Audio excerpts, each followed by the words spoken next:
2019 में जब हम लोग प्रयागराज कुंभ का आयोजन कर रहे थे तो सिटी के अंदर के अतिक्रमण को हटाने के लिए, सिटी के अंदर विकास के कार्यक्रमों को आगे बढ़ाने के लिए जब हम लोग वहां पहुंचे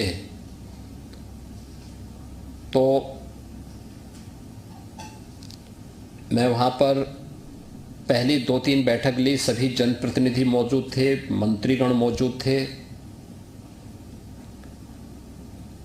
अच्छी बैठक हुई, लेकिन जब हमने कार्य करना प्रारंभ कर दिया तो एक एक करके विरोध शुरू हुआ। सबसे पहले जनप्रतिनिधियों ने, फिर मंत्रियों ने, फिर बैठक से वॉकआउट हो गया उन लोगों का। और मुझे लगता है कि कुंभ आयोजन के पहले के 6 महीने ऐसे थे जिनमें उन लोगों ने मेरे साथ किसी बैठक में प्रतिभाग नहीं किया। यह 2019 की स्थिति थी। उन लोगों ने कहा कि साहब आप पूरे प्रयागराज सिटी को उजाड़ रहे हैं। मैंने कहा उजाड़ूंगा नहीं, इसको ठीक करूंगा। उन्होंने कहा नहीं, कुंभ के पहले ठीक हो ही नहीं पाएगा। मैंने कहा नहीं, मैं तो काम तो उसी स्पीड से कर रहा हूं कि कुंभ के पहले मैं इसको ठीक कर दूंगा। खैर, अगर मैं उनके द्वारा उठाई गई समस्याओं पर ज़्यादा सुनता तो लगता था कि मैं काम नहीं कर पाऊंगा, कुछ भी उसका रास्ता नहीं निकाल पाऊंगा। तो मैंने कहा भी नहीं, मुझे ठीक करना है। मैं उस समाधान की तरफ ही आगे बढ़ता रहा। परिणाम क्या था कि कुंभ के ठीक पहले दिसंबर में मैंने प्रधानमंत्री जी का कार्यक्रम लिया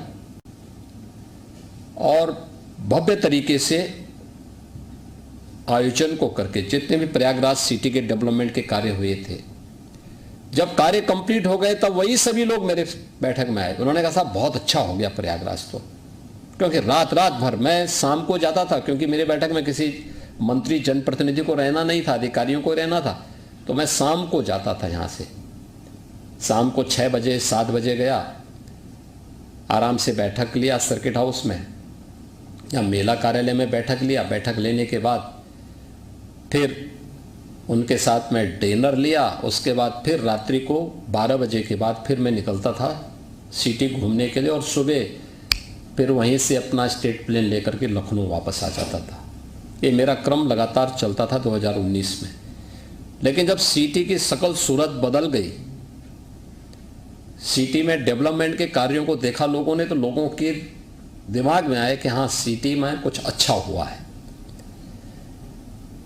और 2025 के महाकुंभ के पहले मैंने उससे दोगुना काम किया है प्रयागराज में, और कोई विरोध नहीं था। पब्लिक का भी सपोर्ट मिला, जनप्रतिनिधियों का भी सपोर्ट मिला, सभी लोग मेरे साथ खड़े थे। जहां मैं कहता था वहां लोग खड़े होते थे। तो पब्लिक का यह विश्वास अत्यंत महत्वपूर्ण होता है इन सभी आयोजनों में। और परिणाम क्या था, हम लोगों ने उसके स्केल को बढ़ाया।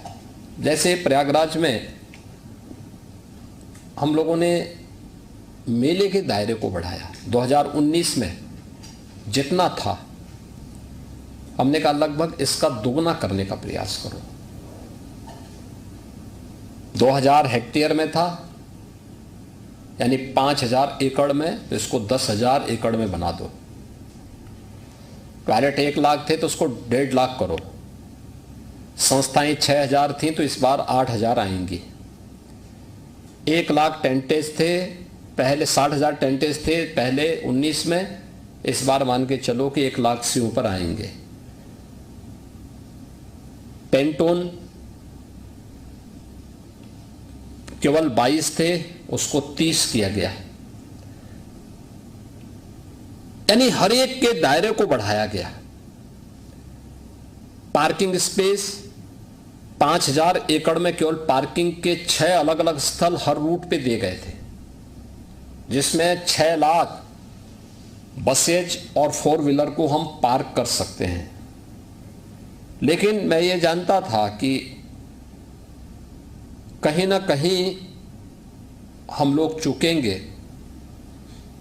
क्योंकि मुझे आशंका थी कि भीड़ इससे ज़्यादा हो सकती है, इसलिए हमें इसको बढ़ा के 10 लाख तक करना था। लेकिन प्रयागराज उसके आसपास स्पेस नहीं था। तो हम लोगों ने नेबरिंग डिस्ट्रिक्ट में भी मिर्ज़ापुर, भदोई, जौनपुर, प्रतापगढ़, कौशाम्बी, फतेहपुर, चित्रकूट, इन जनपदों में भी कुछ पार्किंग स्पेस दिए थे और होल्डिंग एरिया तैयार किए थे। रेलवे 2013 में रेलवे स्टेशन पर भगदड़ मची थी, 42 लोगों की दुखद मृत्यु हुई थी। तो रेलवे का मुख्य जंक्शन के साथ साथ 9 अन्य स्टेशन का विस्तारीकरण किया गया। प्रयागराज में एयरपोर्ट का विस्तारीकरण किया गया, सिविल टर्मिनल का, होल्डिंग एरियाज बनाए गए।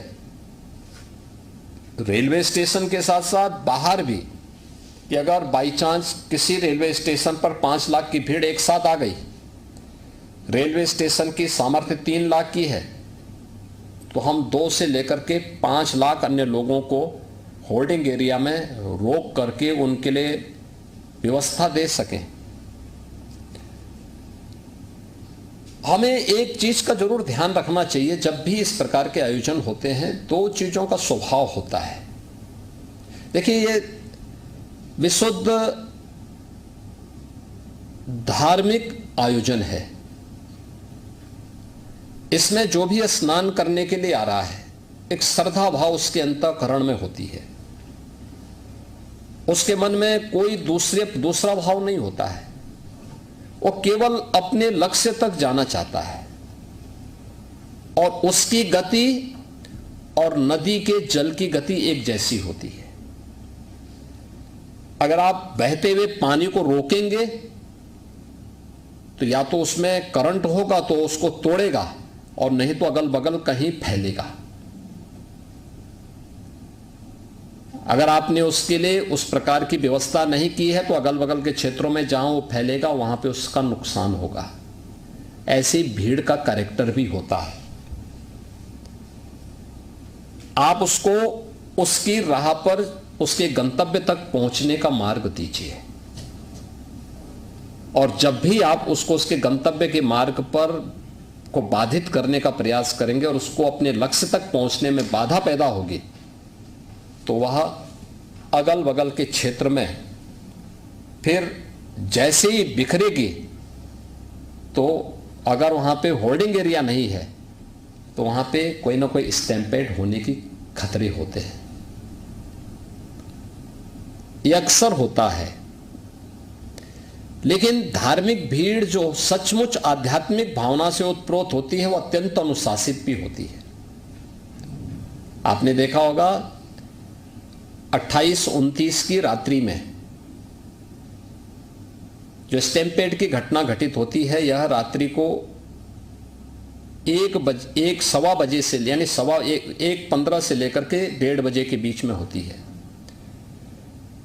उस समय प्रयागराज मेला क्षेत्र में लगभग 4 करोड़ की भीड़ रहती है, और बाकी लोग, क्योंकि सायंकाल 7:30 बजे से ही मुहूर्त शुरू हो जाता है मौनी अमावस्या का, और बाकी भीड़ आ रही है, हर स्तर पर प्रेशर है। लेकिन जैसे ही स्टैम्पेड की घटना घटित हुई, विदिन 15 मिनट के अंदर पब्लिक ने स्वयं ग्रीन कॉरिडोर दिया और उन सभी लोगों को हॉस्पिटल पहुंचाने में मदद भी की। आप अनुमान करिए, जहां पे पूरी सिटी, जिस सिटी की क्षमता केवल 25 लाख की हो, उस सिटी के अंदर 2.5 से 3 करोड़ लोग हों। मेला क्षेत्र में जिसमें रहने के लिए हमने केवल 25 लाख लोगों की व्यवस्था की है, उस मेले क्षेत्र में 4 करोड़ से अधिक की भीड़ हो, आने वाले सभी मार्गों पर भीड़ हो। और यह स्थिति तब थी जब हमने नेबरिंग डिस्ट्रिक्ट में मिर्जापुर, भदोई, जौनपुर, प्रतापगढ़, कौशाम्बी, रायबरेली, फतेहपुर, चित्रकूट, इन सभी में जो होल्डिंग एरिया और पार्किंग के स्थल चिन्हित किए थे, इनमें 2 लाख से अधिक वाहन हमने वहां खड़े करके रखे थे। ये 2 लाख वाहनों में लगभग 2 करोड़ से अधिक पब्लिक वहां मौजूद थी। हां, क्योंकि वहां पे डिस्ट्रिक्ट एडमिनिस्ट्रेशन को पहले से तैयार किया गया था कि वहां रोकना पड़ेगा, हो सकता है 24 से 36 घंटे तक उनको रोकना पड़ेगा। तो तो उनके लिए वहां पे मोबाइल टॉयलेट की व्यवस्था लोकल डिस्ट्रिक्ट एडमिनिस्ट्रेशन को करने हैं। उनके लिए वहां पे भोजन की व्यवस्था, जो भी आप बड़े पैमाने पे लोगों को तैयार कर सकते हैं, पब्लिक सपोर्ट से करना होगा। हमारे यहाँ बेसिक शिक्षा परिषद में जो विद्यालय हैं, इनमें एक एक दो दो रसोइयाँ हैं। विद्यालय बंद करके उन सभी रसोइयों को बुला करके एक जगह उन सब के लिए भोजन की व्यवस्था भी चालू हुई, और हर एक जनपद में ये हुआ।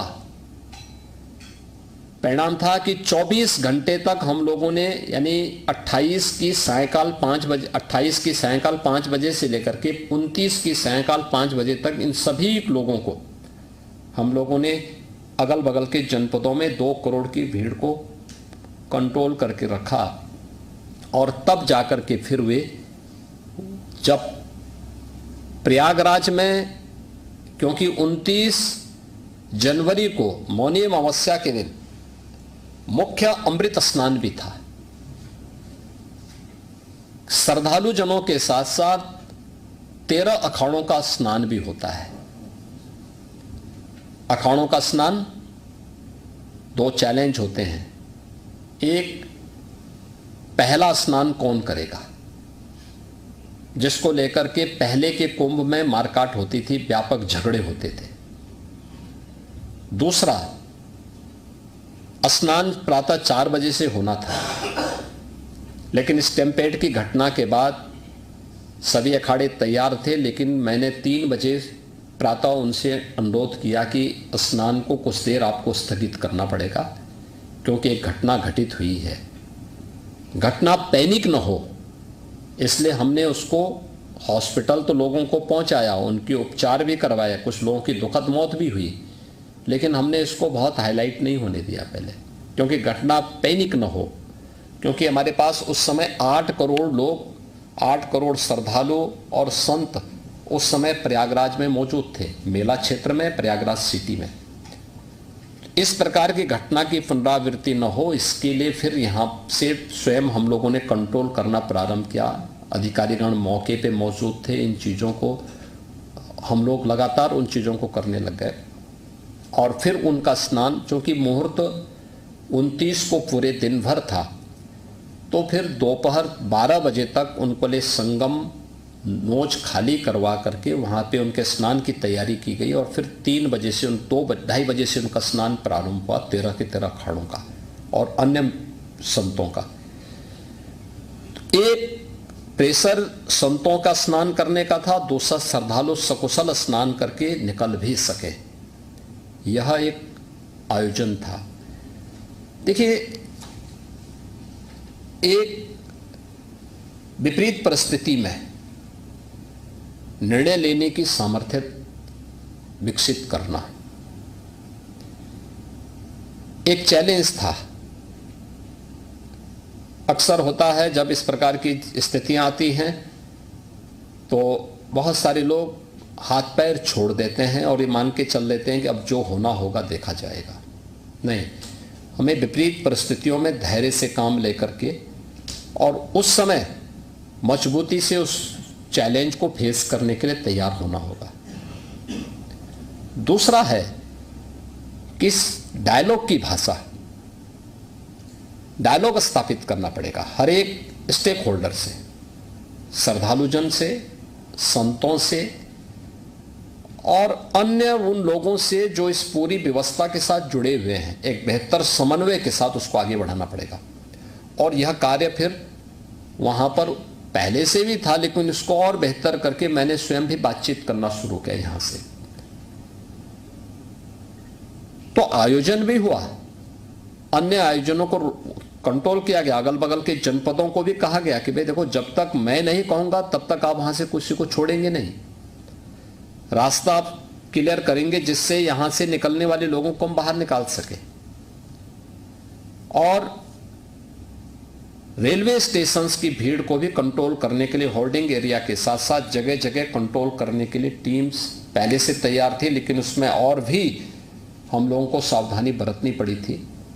तो ये प्रयागराज की दृश्य था जिसमें प्रयागराज के इस पूरे आयोजन को सकुशल हम संपन्न करने में सबसे महत्वपूर्ण बात यह है कि इन पूरे आयोजन में ये आस्था आर्थिकी का भी कारण बन सकता है, प्रदेश और देश की अर्थव्यवस्था में भी योगदान दे सकता है।